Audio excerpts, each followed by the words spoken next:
Shradajat Upakartum Yoga Maya Balodayam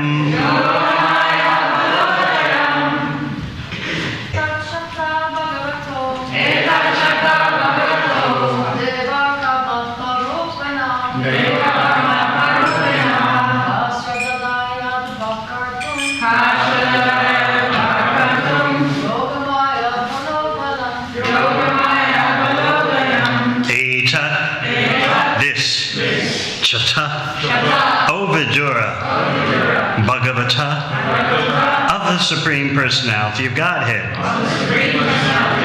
Daiva Karma Atma Rupina, of the gigantic form of transcendental work, time, and nature. Who else? Shradajat can aspire. Upakartum, measure in totality. Yoga Maya, internal potency. Bala Udayam, manifested by the strength of. Translation.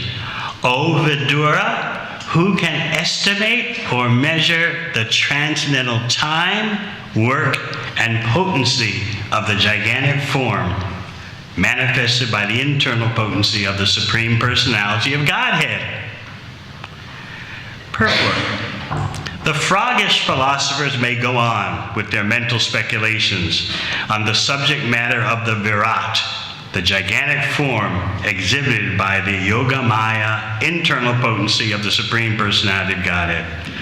But factually, no one can measure such a vast exhibition. In Bhagavad Gita, Arjuna, the recognized devotee of the Lord, says, Aneka bahudara bhaktame netram pashyami tvam sarvato nantarupam nantam namajam napunastavadim pashyami vishveshvara vishvarupa.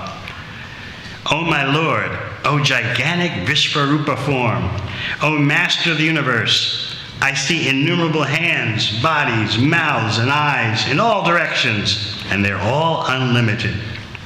I cannot find the end of this manifestation, nor do I see the middle, nor the beginning.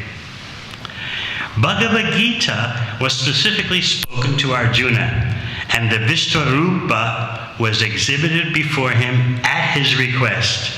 He was awarded the specific eyes to see this Vishvarupa. Yet, although he was able to see the Lord's innumerable hands and mouths, he was unable to see him completely. Since Arjuna was unable to estimate the length and breadth of the potency of the Lord, who else would be able to do so? One may only indulge in miscalculation like the frog philosopher. The frog philosopher wanted to estimate the length and breadth of the Pacific Ocean by his experience of a well 3 cubic feet large. And thus he began to puff himself up to become as big as the Pacific Ocean. But at last he burst and died by this process. This story is applicable to the mental philosophers who, under the illusion of the Lord's external energy, indulge in estimating the length and breadth of the Supreme Lord. The best path is to become a cool-headed, submissive devotee of the Lord. Try to hear about the Lord from the bona fide spiritual master, and thus serve the Lord in transcendental loving service, as suggested in the previous verse.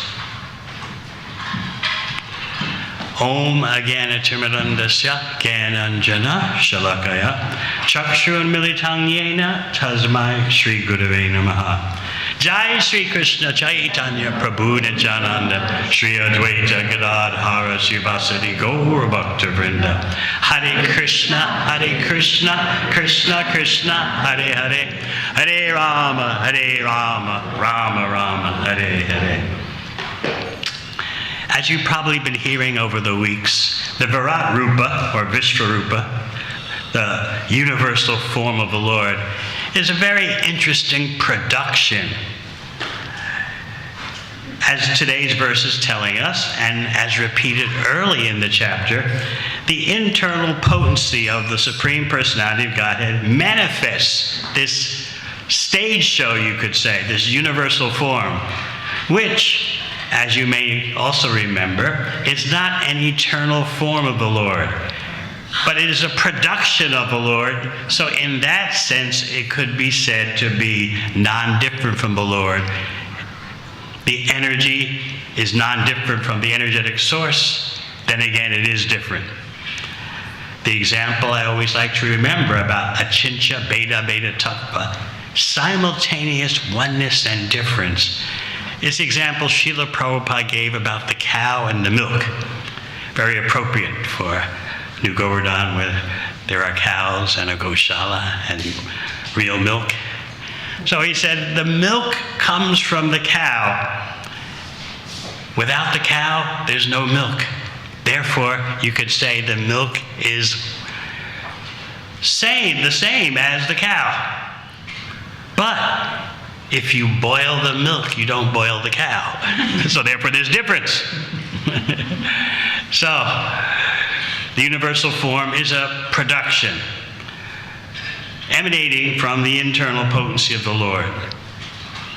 Yet, Krishna doesn't ask you to focus on the universal form, although some may choose to do so. In Bhagavad Gita, Krishna says, Mahatmanas tumam partha daivim prakritim ashrita vachantyananya manaso gyatva bhutaram avyam. Those who are actually Mahatmas, great souls, they are absorbed in the internal potency of the Lord, serving the internal potency of the Lord, who is inexhaustible and the original. And then in the next verse, Krishna further describes the Mahatma in terms of activities.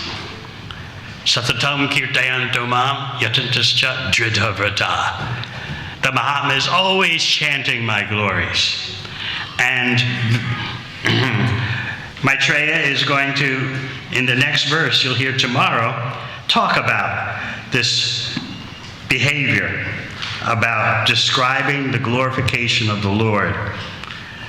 He says, otherwise my power of speaking would remain unchaste if I'm not speaking something in glorification of the Supreme Personality of Godhead. So back to Bhagavad Gita, Krishna talks about who is truly a Mahatma and what the activities of the Mahatma are. And then, just to show you how broad and non-sectarian Bhagavad Gita is, Krishna talks about others. Jnana yagyena chapyanye yajanto mam upasate. There are others who try to understand in a certain way. First of all, those who ekatvena prataktvena, those who see everything as one, including themselves. And then there are those who see everything as the supreme, pantheists, demigod worshippers, aboriginals who worship the tree and then the lightning and then this and that and the other. Ekatvena prataktvena bahuda vishvato mukam. And there are those who worship the universal form. Or, in more contemporary language, they say, I am the universe. I don't know if you've ever talked to someone who says like that. Someone was telling me just this past Sunday in Auckland. I asked the question at an outreach program, well, who are you? Because the person was saying, well, I this and I that. Well, I said, first, before I answer the question, can you kindly tell me who you are? Who am I? The answer, I am the universe. It's kind of cool when you think about it. When you know, good line to repeat at a cafe when you're there with your friends or prospective partner. Hey, I am the universe. You are the universe. This tendency to always want to be bigger than your little insignificant self is quite common. It's produced by the false ego, so much so that even you can become a great impersonalist And you have this goal still to be bigger than the biggest. How does that manifest? The common saying, if you can't beat him, join him. We're all the oneness. And such persons visualize a oneness of consciousness, one mass of consciousness. The only way that we can be one in consciousness is by dovetailing our individual consciousness with the will of the Supreme Consciousness. But that we can become the one consciousness is not possible. But because of that false ego produced by contact with material nature, we always want to be bigger than what we actually are. So this universal form you read about in Bhagavad Gita, in Srimad Bhagavatam. It appears from time to time. Just like before the Battle of Kurukshetra, Krishna went to the home, the palace of Duryodhana, Dhritarashtra, and company to present a peace plan, and didn't get a very good reception. In fact, Krishna even showed a universal form to let everyone know that what I'm saying is not ordinary.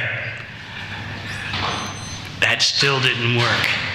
This shows you the independence of the living entity, that even you can see the universal form and you're still going to stick to your fallen ways. Dhritarashtra was temporarily affected.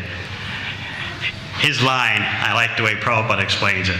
Yes, I know Krishna's God, but I'm just too attached to my sons. I can't control my senses. And of course, Duryodhana was not swayed in the least.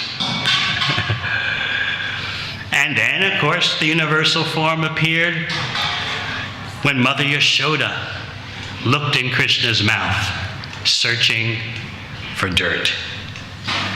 The acharyas don't make it so clear whether Krishna actually ate the dirt or not. Sometimes in their commentaries, they say he ate it. Others, he pretended to eat. Others say, well, he ate it and swallowed the dirt. Therefore, Mother Yashoda couldn't see it. It's not the essential point, whether he ate the dirt or not. The essential point is what Mother Yashoda is going to see when she looks in his mouth. Because Krishna had convinced her that you need to do your own investigation because these boys, my cowherd boyfriends, are lying. I stopped playing with them, and so they are conspiring to present to you a falsity that I ate dirt. And Mother Yashoda replied, well, even your brother Balaram is saying the same thing. And Krishna would defend himself. No, they're all in cahoots together. No, it's not true. So that pushed Mother Yashoda to be empirical, to make an empirical scientific investigation. All right, open your mouth. And Krishna, of course, complied. He opened his mouth, and you know what she saw. And it took her quite some time to adjust seeing the universal form within Krishna's mouth. And she was wondering, am I dreaming? No, I'm wide awake.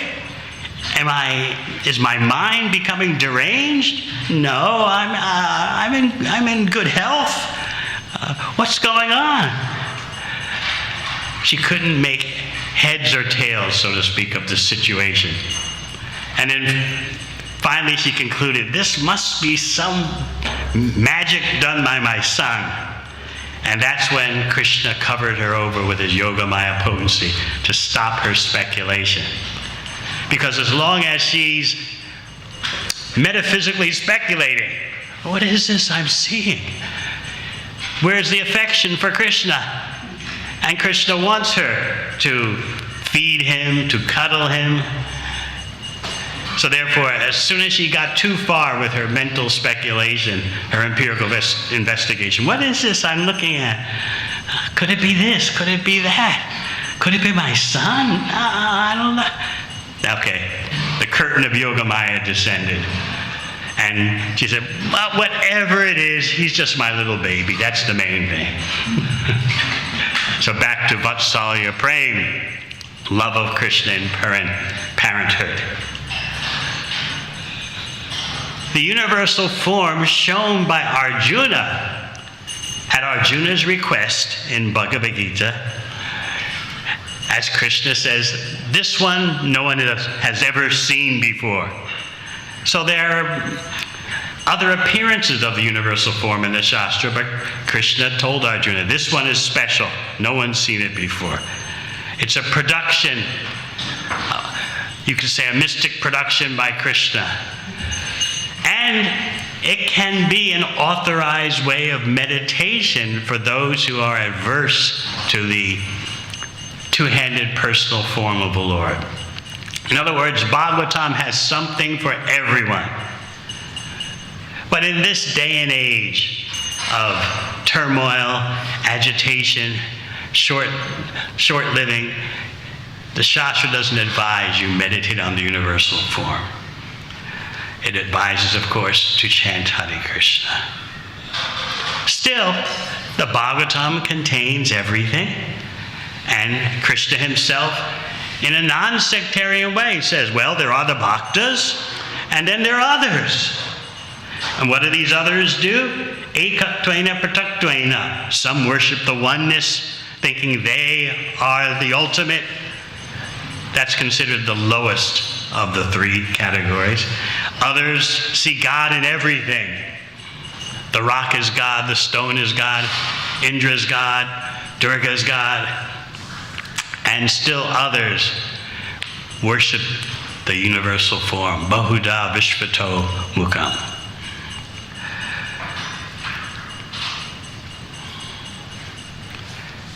So sometimes people, they accuse that, oh, you Krishnas, you're just focusing on one way. But Bhagavad Gita presents other ways. At the same time, at the end of Bhagavad Gita, Krishna gives his request. Abandon all your conceptions and just surrender to me. To me means to his personal form. He doesn't recommend that you focus on the universal form. He certainly doesn't recommend that you think ahangrahopasana, that you are one with everything. Nor does he recommend demigod worship, treating each demigod as the supreme. Doesn't recommend that. So although Krishna stresses bhakti in Bhagavad Gita, bhaktya mama vijanati, only by bhakti can I be understood, although he stresses that, at the same time he presents that there are others who do this, there are others who do that. So this is how I would say non-sectarian Bhagavad Gita is. It covers all the options, all the legitimate options. The lesser options are presented. Today is the appearance day of Gadadhara Pandit. Yes, he is a very intimate associate of Sri Chaitanya Mahaprabhu. A very intimate, some would give the transcendental opinion that Gadadhara Pandit is the most intimate member of the Panchatattva. The Acharyas describe that Gadadhara Pandit is Srimati Radharani, and also Lalita Devi, who's always accompanying Srimati Radharani. She's also there as Gadadhara Pandit. How a personality can be a combination is described more in Srimad Bhagavatam. It sounds materially inconceivable to us. Well, make up your mind. Are you this one or are you that one? But how the combination can be there requires our transcendental understanding. But suffice to say that Gadadhara Pandit was so intimately related to Lord Chaitanya. In Navadvip, Nimai Pandit was famous for challenging anyone to a debate. And so devotees like Mukunda, they would see Nimai Pandit coming on the street and they would cross to the other side because he would want to engage them in debate, which he always won. Gadadhara Pandit was more submissive, so he couldn't get away. Nimai Pandit came up to him. Gadadhara Pandit, describe to me what mukti is, what liberation is. Gadadhara Pandit was in a tight spot because he knew whatever he said, he'd be defeated. So he gave the standard Nyaya definition. Nyaya, the school of logic, which was very powerful in Navadvip at the time. Mukti means when everything material is just extinguished. So Lord Chaitanya defeated that. Nimai Pandit defeated that and then turned around and defeated what he had just said.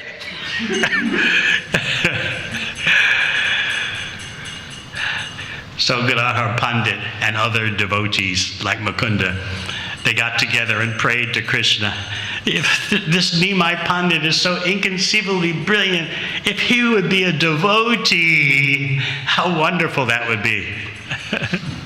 And Lord Chaitanya heard about that. Oh, they're praying for me to be a devotee, eh?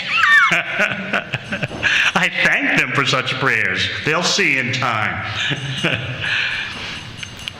So when Mahaprabhu took sannyas and came back to Navadvip, Gadadhara Pandit was the first to witness the ecstatic changes in Sri Krishna Chaitanya Mahaprabhu.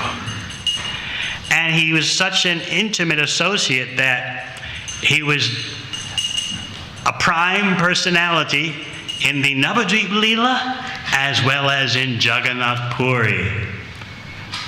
After Mahaprabhu left Navadvip and went to Puri, Gadadhara Pandit also came. He had the vow of Chaitra sannyas, a type of sannyas in which you never leave the holy dham that you're residing in. So he had a special place at Yameshwara Tota, the garden of Yameshwar. And there he set himself up, so to speak, and would associate with Mahaprabhu in that way. They were so close. Especially if you know the life of Bhaktivinoda Thakur. He worshipped Gaur Gadadhar, the deity of Mahaprabhu and Gadadhara Pandit. Because Gadadhara Pandit, in his most intimate role, is Srimati Radharani. Of course, then you have Mahaprabhu himself, who can sometimes act as Krishna, sometimes act with the emotions of Srimati Radharani, and sometimes present himself as Srimati Radharani, and more confidentially, and Prabhupada mentions this in Chaitanya's Haritamrita, sometimes Lord Chaitanya would present himself as a maid servant of Srimati Radharani. So all this is going on in Gaur Leela. At the same time, we don't worship Mahaprabhu as Gopinath. We don't disturb his wanting to be a devotee, not the master of the gopis. He wants gopi bhava. He wants to be absorbed in the mood of the gopis.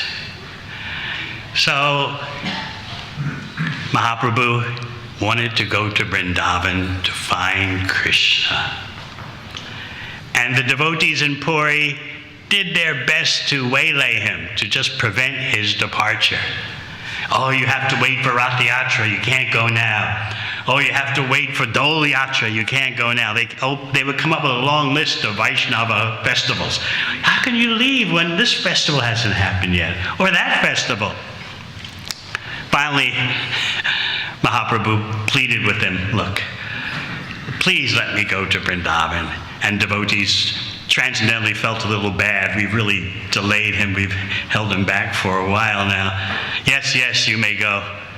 And so Mahaprabhu left Jagannath Puri, and a mass of devotees followed him.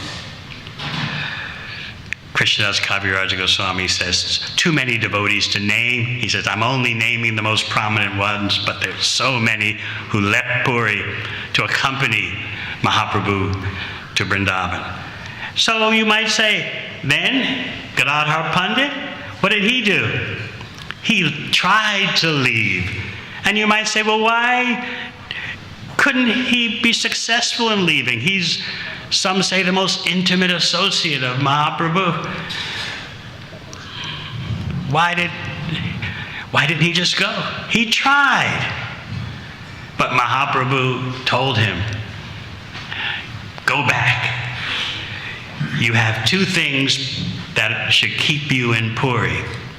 Number one, your vow of Chaitra Sannyas, the particular form of sannyas in which you never leave the holy dham that you're residing in. And number two, your vow to always serve the Tota Gopinath deity. So you can't go with me.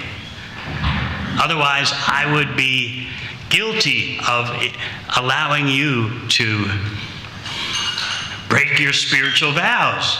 I don't want that. I don't want that. I don't want to incur that blame. And what was Gadadhara Pandit's response? Chaitra Sannyas vow? The vow to never leave Jagannath Puri? Let it go to hell. Wherever you are, wherever you go, my Lord, that is Jagannath Puri. As far as my service to the Tota Gopinath deity, just by my seeing your lotus feet, I served the deity millions of times. I'm going with you. So Mahaprabhu said, again, I can't allow this because you'll be breaking your dharma. There are different types of dharma. There's karma dharma, ritualistic activities, good things you should do. And then there's bhakti dharma, the dharma of being a devotee, essential spiritual activities. So Lord Chaitanya didn't like when his devotees would abandon the bhakti dharma. And Gadadhara Pandit's vows to stay in Jagannath Puri and to always worship the Tota Gopinath deity, that's bhakti dharma. It's not just good karma, vows, ritualistic vratas. It's more than that. It's more internal than that. So this is why Mahaprabhu was externally angry. And here's a subtle point made in Chaitanya Charitamrita. Externally, the Lord demonstrated pranay rosha, the anger of love. Externally, he appeared angry. You can't do this. You can't come with me. Why are you proposing this? Externally, he's angry, but internally, the devotees all know the reality of their spiritual attachment. So they proceeded with Gadadhara Pandit coming along. And then Gadadhara Pandit came up with a novel idea. Okay, so you say that my going with you will produce in you guilt for my breaking my vows. Here's what we'll do. We're both going to the same place, to Navadvip, before you go to Vrindavan. I won't go with you together. I'll be doing my own thing. We just happen to be going to the same place. We just happen to be going to Mother Sachi's house, but there's no need for you to feel guilty because I'm just walking by myself. You do your thing, I do my thing. That worked for a while. And then finally, Lord Chaitanya came to a river to cross. And he said, okay, Gadadhara Pandit, this is enough. You've already broken your vows. You've left Puri. You didn't do your service to Tota Gopinath. You are simply thinking of your own happiness, not my happiness. That was a very strong thing to say to Gadadhara Pandit. If you're thinking about my happiness, you'll go back. And so, at that point, Lord Chaitanya gets into the boat. Gadadhara Pandit collapses on the ground. And Lord Chaitanya tells Sarvabhauma Bhattacharya, who's also there, you please take care of Gadadhara Pandit. Get him, bring him back to Jagannath Puri as I move on.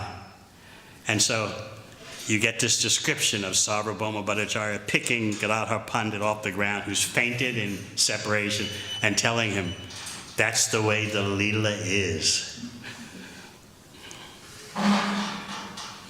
Sometimes in our casual language, a situation comes and there's no other explanation but something like, that's the way the cookie crumbles. But the internal potency lingo is, that's the Leela. This is the way the Leela is going on. Come on, Gadadhara Pandit, let's go back to Puri. As you know, Mahaprabhu never made it to Vrindavan on that attempt. He came back to Puri, and he told the devotees upon his return, how could I go when Gadadhara Pandit wasn't letting me go? I didn't have his permission to go. He was feeling so upset, so I came back. And Gadadhara Pandit then pronounced, your attempt to go to Vrindavan is just to instruct the ordinary persons. But the fact is, wherever you are, that is Vrindavan. And so at that point, Srila Prabhupada goes into a deep presentation about Vrindavan consciousness everywhere. He also does this in descriptions of Lord Chaitanya during the Rath Yatra, where Lord Chaitanya, in the bhava of Srimati Radharani, says, for most people, the mind and the heart are one, but for me, my mind and Vrindavan are one.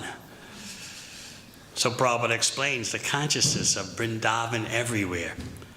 A very deep, profound purport, showing you that Vrindavan consciousness is not about being physically situated there.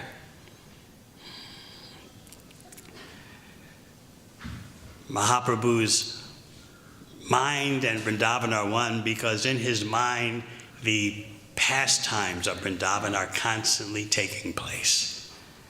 It's an advanced point that requires some thought. So today is the appearance of Gadadhara Pandit. On a sad note, upon the disappearance of Mahaprabhu, Gadadhara Pandit didn't last very long in this world. He left soon thereafter. He couldn't bear the separation. So we can pray to Gadadhara Pandit for a deeper immersion in bhakti. He's such an intimate, or some say the most intimate member of the Panchatattva, especially in relation to Krishna's Madhurya Leela.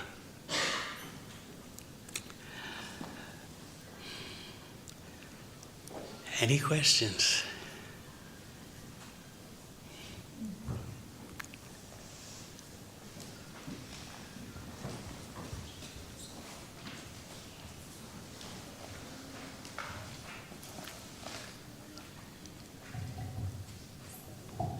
Thank you for the class, Maharaj.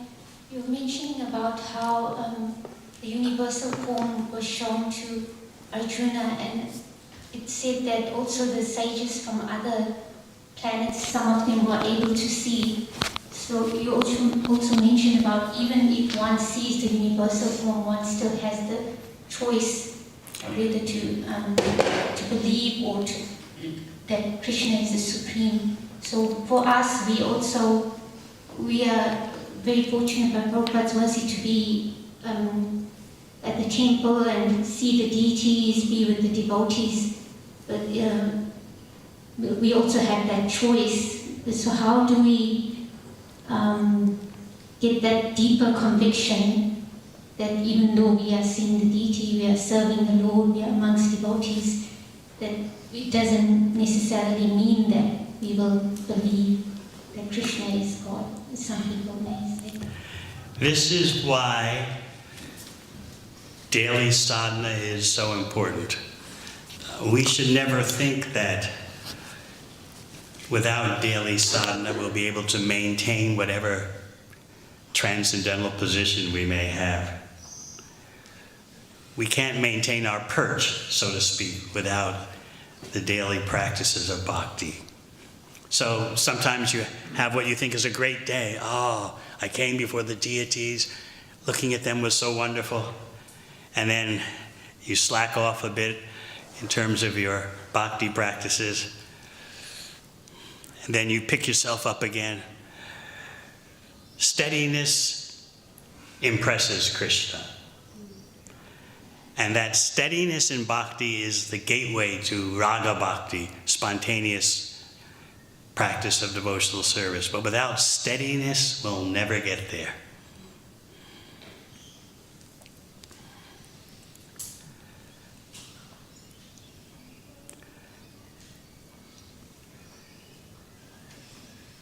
Yes.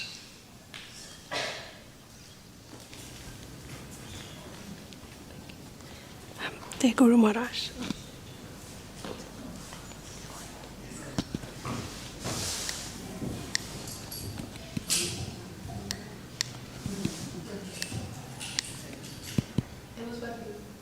Haribol. Haribol. Can you just speak it? Yeah. I'll repeat it. So in regards to vows, I was wondering if you could explain, or how can one understand which vows are more important? Like, for example, the vow of marriage versus a vow that one may make, maybe I'm not going to eat something, or the vows of chanting. Yeah, how does one know which are more important? The basic vow is what we do at initiation, to chant at least 16 rounds and to follow the 4 rules. Such vows give you strength to carry you through all situations, because you're in the material world, which is Maya's kingdom, and your boat is always going to get rocked. You're on a boat, you're standing in a boat on a lake, and the waves in the lake are always rocking the boat. They're actually not touching you, but because we identify with the boat, we identify with the body, therefore we feel that the waves are rocking us. Prabhupada gave this example in Gainesville, Florida. A devotee asked, well, how is it that a devotee is not touched by the modes of material nature? So Prabhupada explained that you're standing in a rowboat in the middle of the lake. The waves are rocking the boat, but you're swaying back and forth, and because you identify as the boat, as the body, you think the waves are rocking you. So as we determinedly chant Hare Krishna, engage in Krishna's service, we become more conscious of Krishna. And then, pursuing those basic vows, we execute all the other vows that support our bhakti vows. Marriage, so on and so forth. That's in supportive of our bhakti dharma.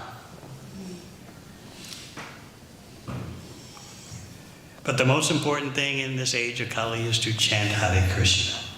How can you chant Hare Krishna regularly without following the 4 rules? So our basic initiation vows are what we cling to. They're our shelter in the storm. And life in the material world means there's always some storm. So you have to have that daily shelter and gradually become attached to chanting Hare Krishna. That attachment comes from steadiness. As you become steady, your heart begins to cry out. Well, I'll quote Srila Prabhupada, because what do I know? He said, when you chant, you think, here is Krishna, here is Radha. May seem so far away from us, but that is where we're headed with our chanting. Here is Krishna, here is Radha. So all the other vows, in terms of our ashrama and so forth, they're meant to give us the foundation, the stability for chanting so that we can approach that consciousness. Hare Krishna, Hare Rama. Here is Krishna, here is Rama, here is Radha. Okay?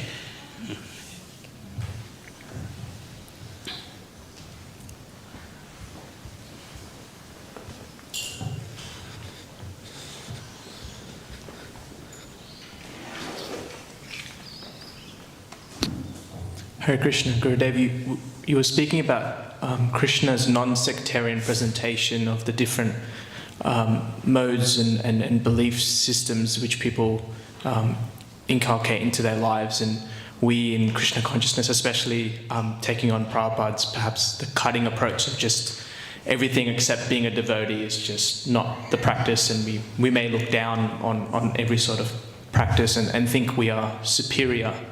And that may lead to some kind of pride and things like that. So how do we avoid thinking that we are, though understanding that we are taking on a very important and critical practice, at the same time not getting prideful and looking down on everyone else, even though they may have some sort of belief system that doesn't match this great practice?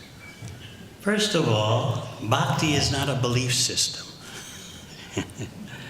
It's the art, science, and culture of engaging our senses in the service of the master of the senses. I always correct people when being friendly and open, being liberal, I respect your belief system. I was at a program in Sydney, and after the program, some young guys in their late 20s, Sydney-siders, kind of sophisticated, working in the banking world, the IT world, kind of cool Aussies, they called me over, hey, Swami, come sit with us. So I sat down at the table with them, and one of them very liberally and magnanimously said, yeah, so you're into Krishna, this one's into skiing, this one's into scuba diving, this one's into Buddhism. We're with you, Swami, we're with you. Whatever gets you through the night, you know? We're open to it. So then you might say, well, how can I just go with this flow? Or do I just say to them, have another samosa? Which often I do. The point is that Bhakti Dharma is topmost. Everything in Bhagavad Gita is leading up to that. That's why Krishna says, Jnana Yagena Chapyanye. There are others other than the Mahatmas. So Krishna's making the distinction. You don't have to ram that distinction down people's throat, but there is a distinction. The Bhakti Dharma is topmost, but we are not topmost. That's the difference. You should always think that. Although what Krishna says is the topmost, I'm not the topmost. All right?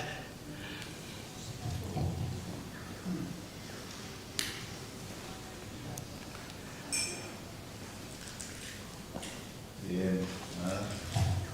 Just a small question on the Gadadhara Pandit being asked to return to follow his vows at the river. The Lord Chaitanya, then the rules, the verse, where we follow the rules for the sake of following and not for the sake of spiritual advancement. obviously they have a high-level esoteric relationship, and Gadadhara Pandit fell flat. What is that in regards to that Shastric verse? Is he following just for the sake of following? It's a difficult point, Krishnadas Kaviraj says. He says, this is a very hard point to understand. But the example given by Kaviraj Goswami is, he says, remember Bhishma Dev and how Krishna treated Bhishma Dev. Krishna tolerated breaking his own promise to keep the promise of Bhishma Dev. Bhishma Dev had promised, unless Krishna breaks his promise and takes up a weapon to fight and save Arjuna, Arjuna's finished. I promise you that. The only thing that's going to stop it is if Krishna breaks his own promise. So Bhishma Dev is always mesmerized eternally by the scene of Krishna jumping down from the chariot, grabbing a chariot wheel, not even noticing that his top cloth had fallen off, and comes chasing after Bhishma Dev to kill him because Bhishma Dev had almost killed Arjuna. So this is an example of Krishna tolerating the breaking of his own promise. How does that relate to Lord Chaitanya and Gadadhara Pandit?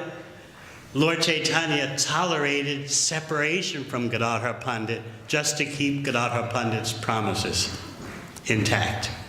They actually were broken at that point at the river, but Lord Chaitanya said, enough, get back there. So it's a very deep point. And to understand the point, you have to think about the relationship between Lord Chaitanya and Gadadhara Pandit, how deep it was that Lord Chaitanya tolerated separation for the sake of keeping Gadadhara Pandit's vows. Just in that pastime, we hear that you mentioned that Gadadhara Pandit fell flat, and obviously I haven't read that or deep enough to understand that there would have been some very deep feelings from Lord Chaitanya at that point, which you could have elaborated there.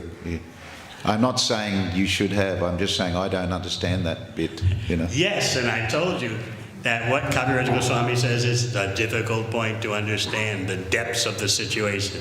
Yeah, thank you, Mark. Thank you. Hare Krishna, Gaura Prabhupada.